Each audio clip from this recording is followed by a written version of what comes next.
আমি আগে ভ্যান চালাই, সন্তান নিয়ে আমি রাত 2টা 3টা না একটু কাজ করছি। আমি আর পারবো না, পারলে তুই মানে আপনার মাথায় আসলো কিভাবে? আপনাকে কে পরামর্শ দিল? আমি আগে ভ্যান চালাইতাম, স্কুলের ভ্যান চালাইতাম। ওই যে বেড়ারা যে কাঁচামাল টানে ভ্যান, ওই ভ্যান আমি টানাইতাম।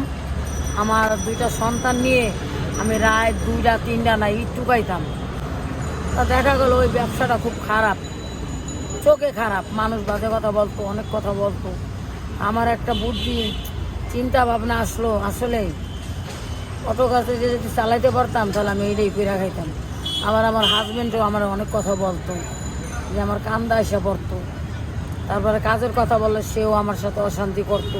তখন সে সুস্থ পেরা গেছে। তা আমার বলতো আমি বহুত কাজ করছি, আমি আর পারবো না, পারলে তুই পেরা খাগা। পরে ওই সব কথাবার্তা করার পরে এমনও দিন গেছে আমি কাঁদছি, আমার চোখের পানি আমার ভাতের পেলেলে পড়ছে।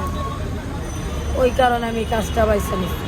এই গাড়িটা চালানো শিখতে হয়েছে না?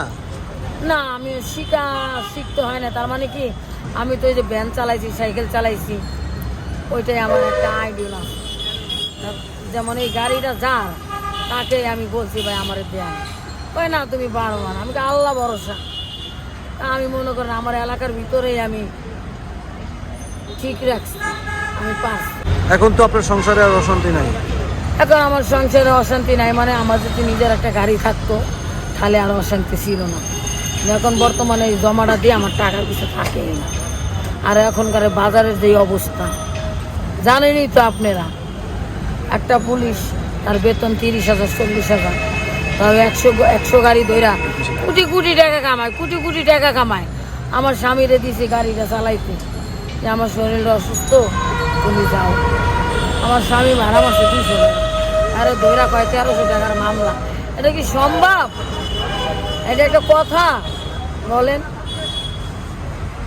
তাহলে কিভাবে সংসার চলবো ঢাকার শহর? তা বাধ্য হয়ে আমি নারী, আমি গাড়ি চালাইতে নামলাম। কতদিন ধরে চালান? 8 বছর ধরে। আপনার সংসারে কে কে আছে?